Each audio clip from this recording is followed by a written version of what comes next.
Hey everybody, Casey here with Life Abstract Gaming, and this week I wanted to bring to your attention what looks to be a wave of new cartoons premiering that are both anime inspired and centered on black characters. I am the stone that the builder refused. I am the visual, the inspiration that made ladies sing the blues. I'm the spark that makes your idea bright. The same spark that lights the dark so that you can know your left from your right. I am the ballad in your box, the bullet in the gun, the inner glow that let you know to call your brother son. The story that just begun, the promise of what's to come. And I'ma remain a soldier till the war is won. Chop, chop, chop, judo flip. Chop, chop, chop, judo flip. Chop, chop, chop. Many black media lovers, like myself, are all too familiar with the issue of representation across all kinds of visual content. In the instances where black or other minority groups do get represented in a movie or TV show made in America, it can be a toss-up as to whether it will end up just being an offensive stereotype or a meaningful depiction. However, black characters in Japanese anime are one of the biggest offenders of this kind of bad representation. Maybe you can chalk it up to the kind of images of black people that get exported out of America to other countries, but more often than not, if there's a black character in an anime show, it's an amalgamation of stereotypes or archetypes associated with blacks rather than a three-dimensional character. Even so, that's not always so bad. Just being represented in a medium you love, even an archetype like a showy boxer, means something to us.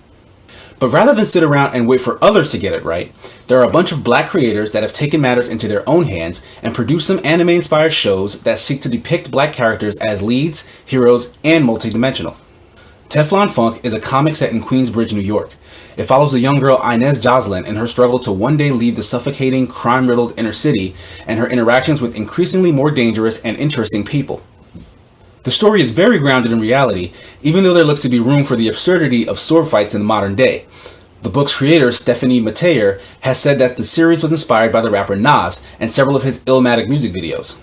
A successful Kickstarter campaign helped to get the comic made, and the creator is now in talks with major Japanese animation studios on putting an anime in the works. The look and feel of Teflon Punk, from what I've seen so far, is kind of a cross between The Get Down and The Boondocks, so I really hope this property makes it to a full-length anime series. Trill League is essentially a parody of the DC Comics universe where all the most popular heroes you know exist as black versions, but with stereotypical personalities. You could make the argument that it's a premise that can be a little offensive, but that would fully ignore the genius of its hilarity. These heroes regularly interact with pop culture icons and sneak in biting social commentary along with his jokes. The artist behind the internet comic strips, Anthony Piper, has an impressive resume. He's worked as an artist for Marvel and on other animated shows like Major Lazer and Harmon Quest. It also ran a successful Kickstarter campaign to fund a full-length comic and has recently been rumored to be pitched to Adult Swim as an animated series. I for one really hope this gets made because there's a definite hole to fill in Adult Swim's comedy offerings after the end of The Boondocks and Black Dynamite.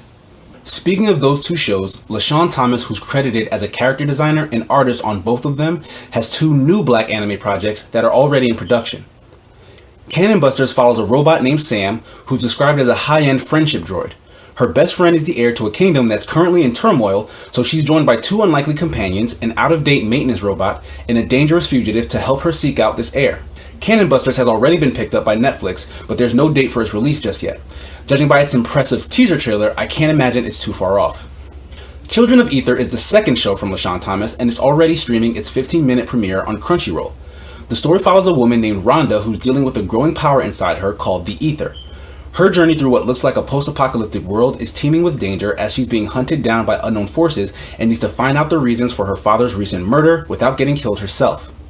If the character designs remind you of Michiko and Hatchin, another anime that featured several strong black characters, it's because they share a character designer in Hiroshi Shimizu. 15 minutes is pretty short for a premiere, but I'm hoping there will be more episodes soon.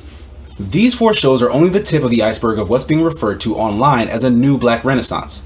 Several black comic and animation projects are gaining big followings and launching campaigns to fund completed content.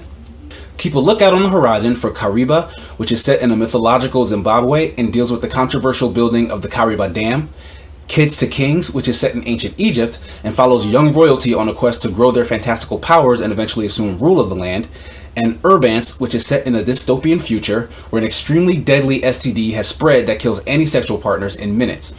Frankly, there's just not enough time for me to give all these projects as well as the numerous others I've come across justice, but hopefully this is only the start to a flood of black-centric animated content that will break through into the mainstream and make the absence of black faces in the medium a thing of the past. So, Have you heard of any of these new projects? Did any of the ones I talked about interest you?